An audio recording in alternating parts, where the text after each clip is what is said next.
On my wedding day, my mom texted, "Don't expect anyone to show." Then I saw the group photo, all of them on a private beach in Maui. Caption, "Finally together." I just sent one text. Perfect timing. That night, I pulled my name off the business charter, froze every corporate expense account. A week later, my dad was outside my condo, red-faced and pounding on the door. I opened it, sipped my coffee, and said, "At this point, I don't even know what to call them. Family? That word doesn't fit anymore. You don't ghost someone's wedding and still get to wear that title.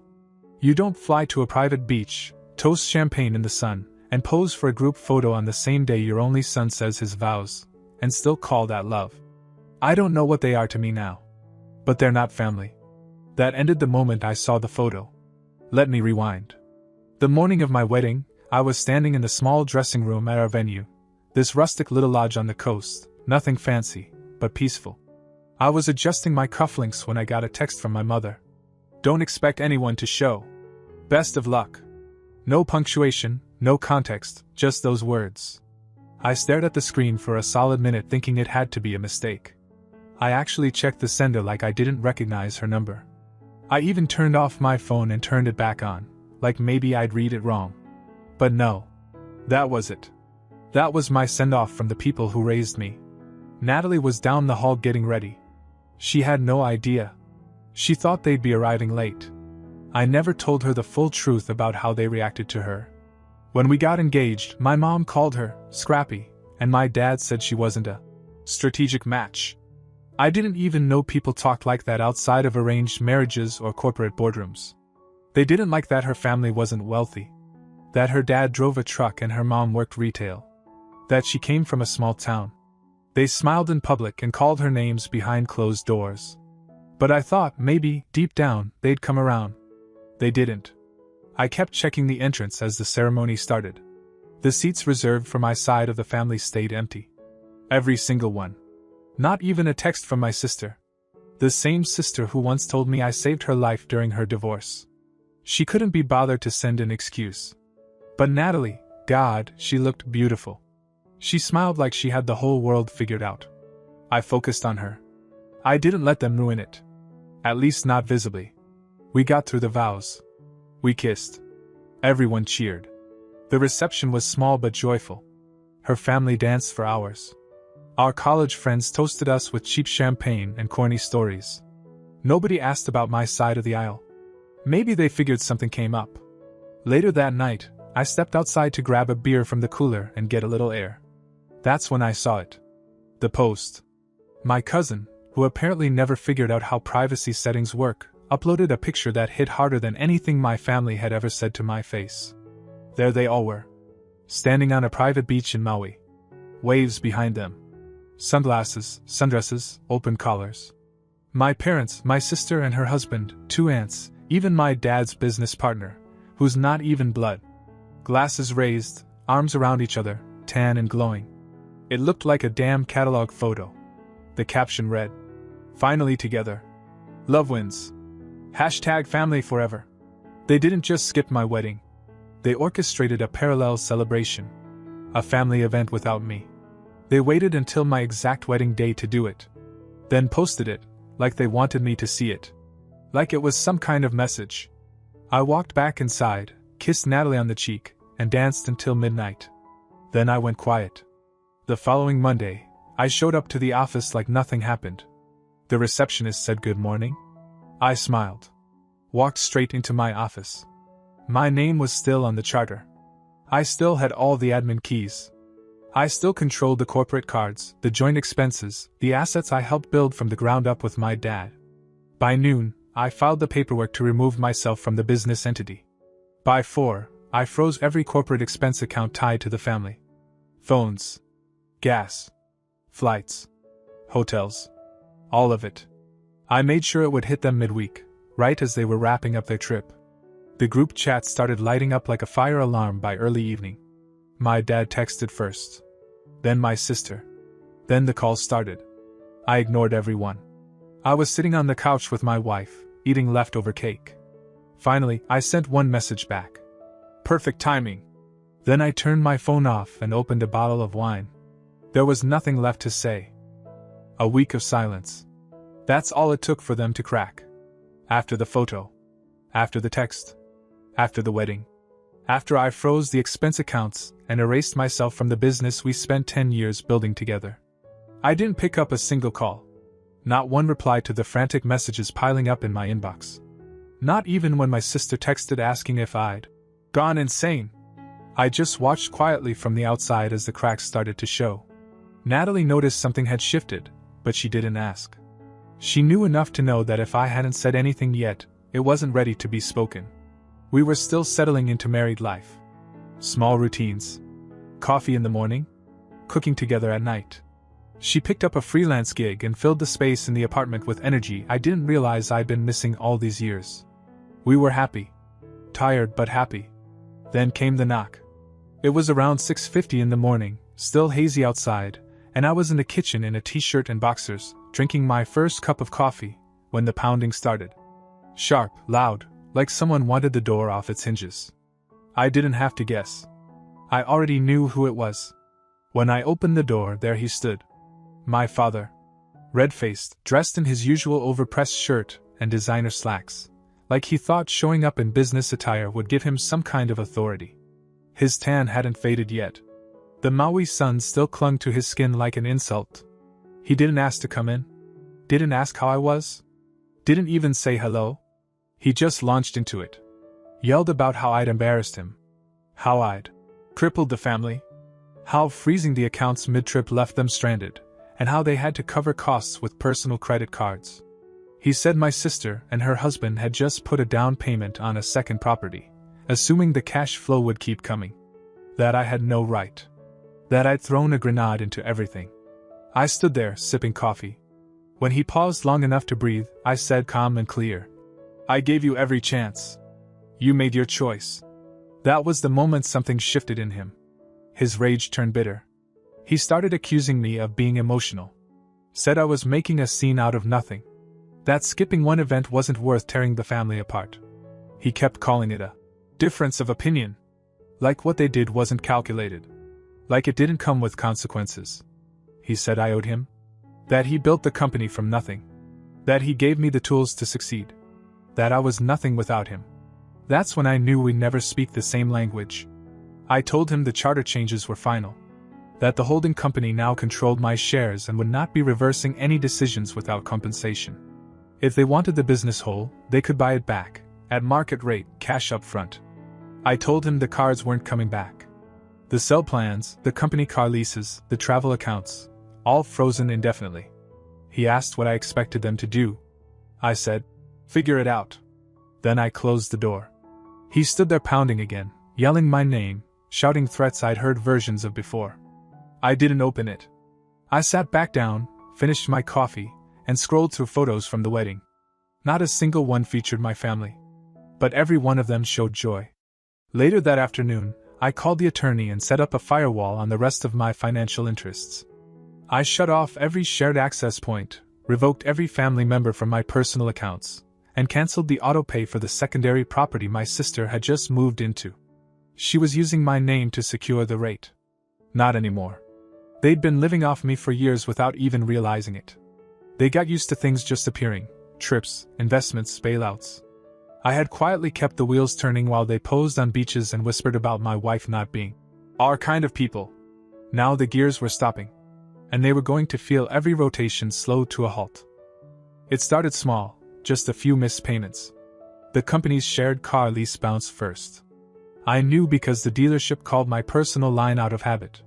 Then one of the vendors flagged an overdue invoice and emailed the business account I still monitored silently. Then the office building sent a warning about late rent. I didn't say a word. I just watched. By week 2, they were scrambling. I could see it in the group chat, my sister begging for someone to cover the utilities for the lake house this month, and my dad replying with vague promises. My aunt chimed in, saying her card got declined trying to book a trip to Scottsdale. My cousin asked if the company still covered his insurance. No one was getting real answers. And they still hadn't said the one thing I was waiting to hear. Not a single apology. Instead, they acted like something happened to them. Like I'd vanished without cause. Like I hadn't spent a decade quietly managing the financial strings they all took for granted. I was the one who set up the tax shields, the real estate trusts, the expense pipelines. They never understood how any of it worked. They didn't care to. They just used the cards, signed the forms I gave them, and assumed it was endless. Then the mortgage issue hit. My sister and her husband had bought a new property in a suburban development. Big place, shiny lawn, probably 3 bathrooms. I'd co-signed quietly a year ago, back when we still talked. She never asked directly, she just cried about not getting approved and I filled in the gap. It felt like the right thing to do at the time. Now, with the accounts locked and her income suddenly under review, the bank flagged the arrangement. The terms fell apart. They couldn't meet the new deposit window.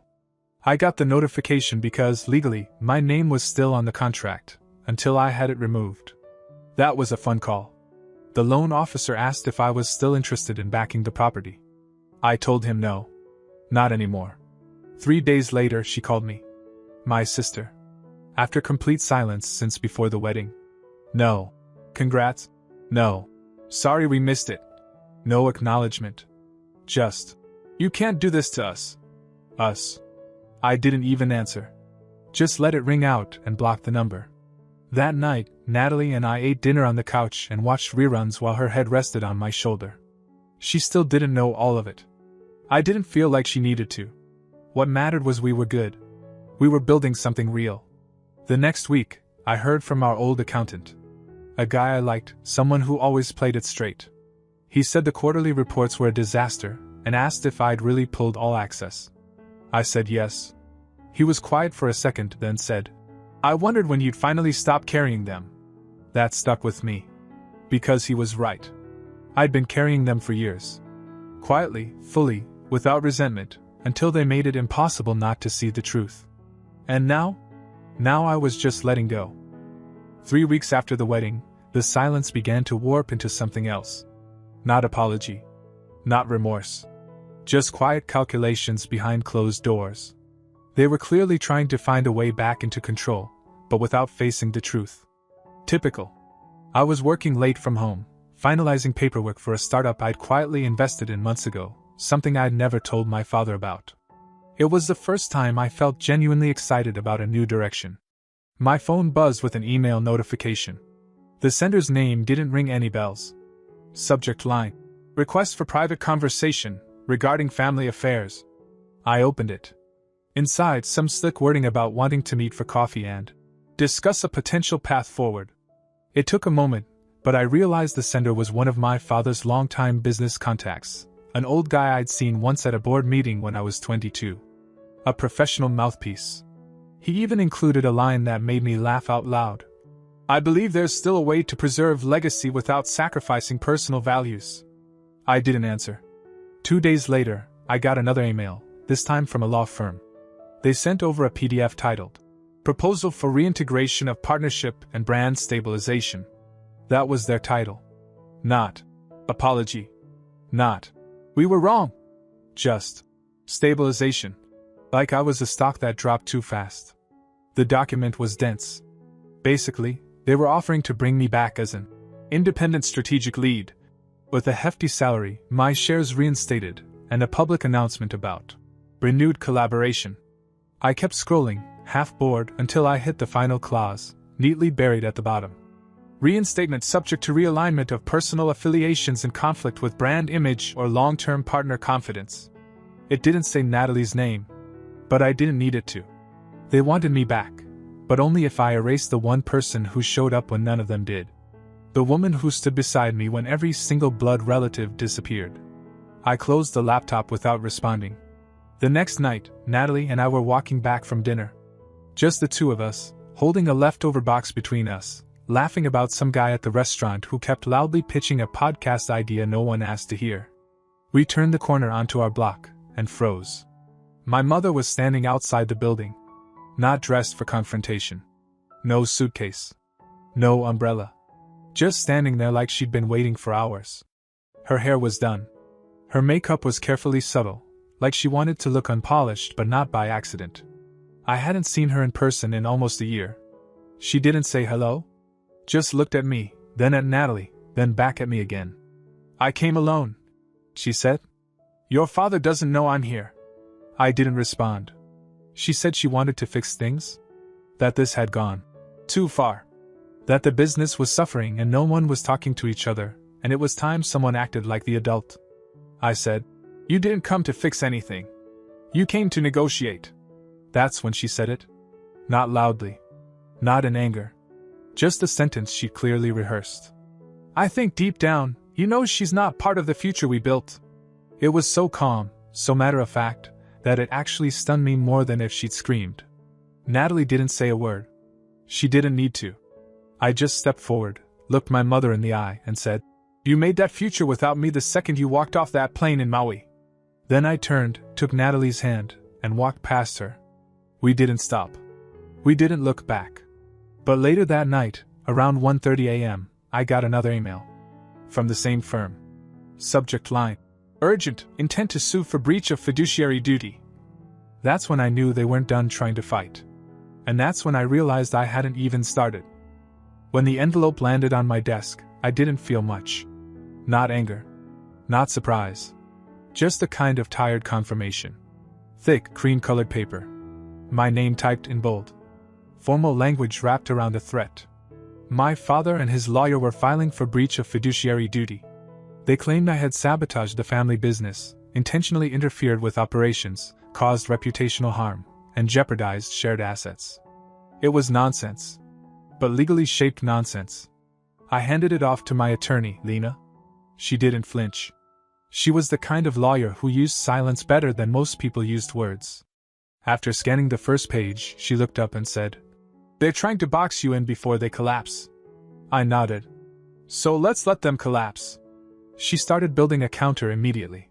What they underestimated, what they always underestimated, was that while they were flying first class and golfing with clients they couldn't name, I was the one keeping everything upright.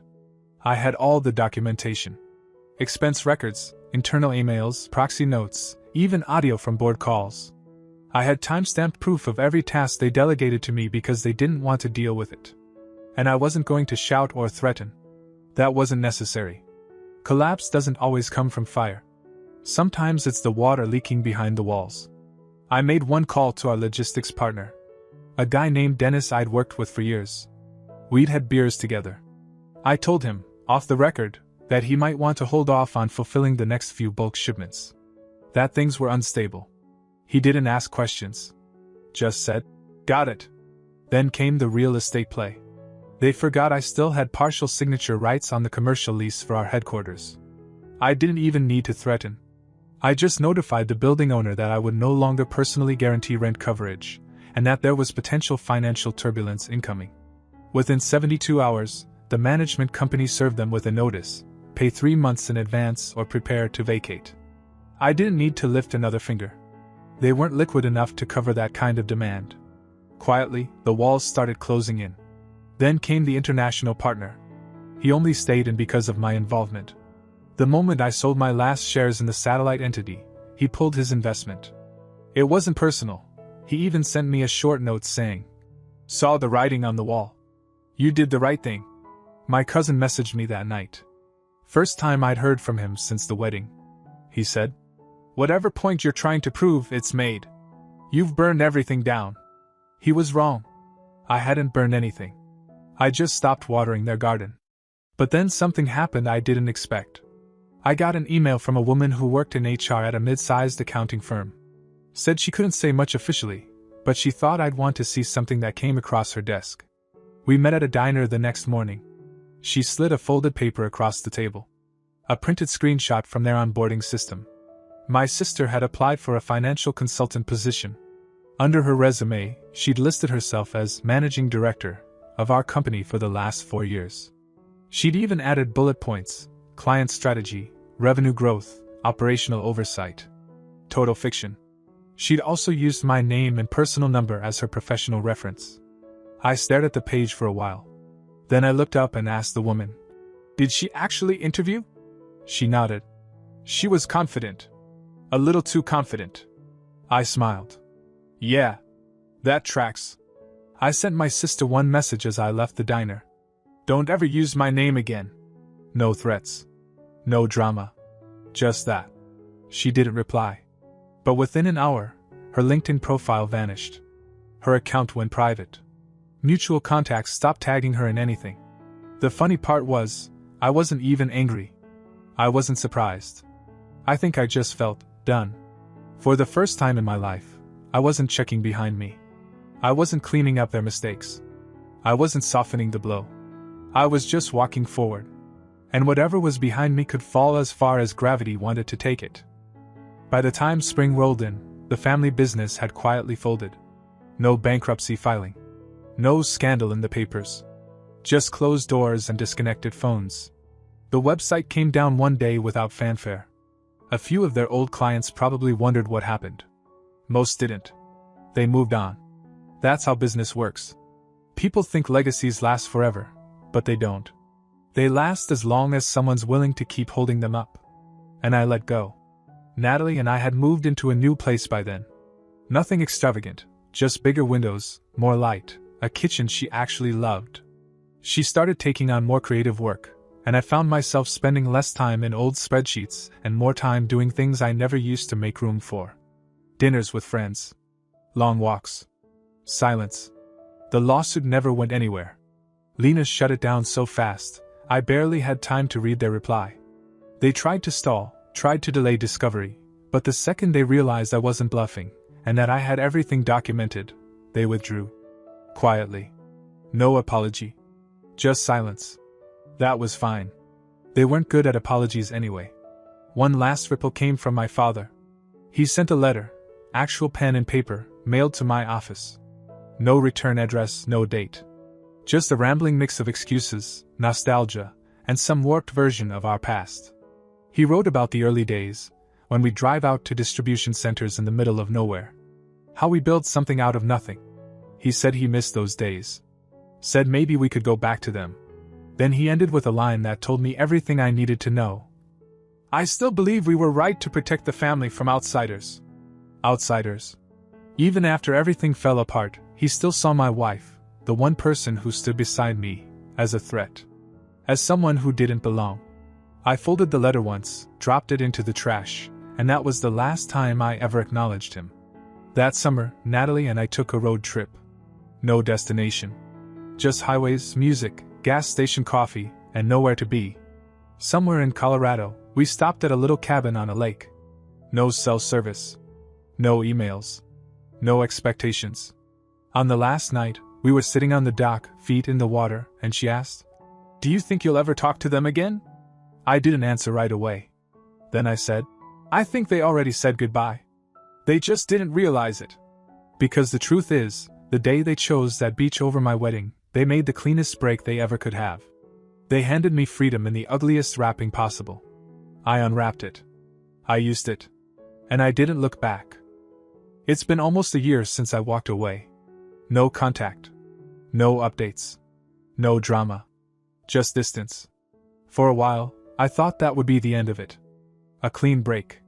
Me, Natalie, a quiet life built from the ashes of whatever that family used to be. I didn't realize something was still out there, something quietly circling back. It started with an email. Not from any of them. It was from a man named Jeremy Heller. I didn't recognize the name at first, but when I opened the message, everything stopped. Jeremy was an associate at a firm in Boston handling a private trust connected to my grandfather's estate. My grandfather, the only person from my dad's side who ever treated me like I mattered. He died 10 years ago. I thought everything he had went directly to my parents. Turns out it didn't.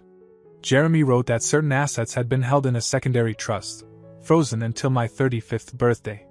They were part of a contingency plan my grandfather put into place after a falling out with my father. I had no idea any of this existed. He never talked about it. But according to the documents Jeremy attached, he didn't trust what the family had become. So he created a clause. If by a certain date I was no longer actively involved in the family business, and had severed financial ties, the full trust would default to me. And here I was, clean, detached, and just barely 35. I forwarded the files to Lena, and within a week, everything was confirmed. It wasn't just money. There were properties. Stocks. A storage facility full of artwork I didn't even know we owned. I stood in the middle of that warehouse one afternoon staring at a canvas worth more than my first apartment, and realized how little I knew about my own history. What my grandfather was trying to protect me from. What he saw coming before I did. Natalie was speechless when I told her. She cried a little. Not because of the money, she never cared about that. But because for the first time, it felt like someone from that bloodline had done something for us, not against us. The trust came with a letter. Typed. Simple. Signed with my grandfather's initials. If they ever choose themselves over you, walk away and don't turn back. I'll be waiting on the other side. I didn't know how much I needed to hear that until I read it. Now we're planning something different. Not revenge. Not a legacy. Just a future. One built not from their rules or expectations, but from the things they never understood. Quiet loyalty. Real love. And the power of walking away.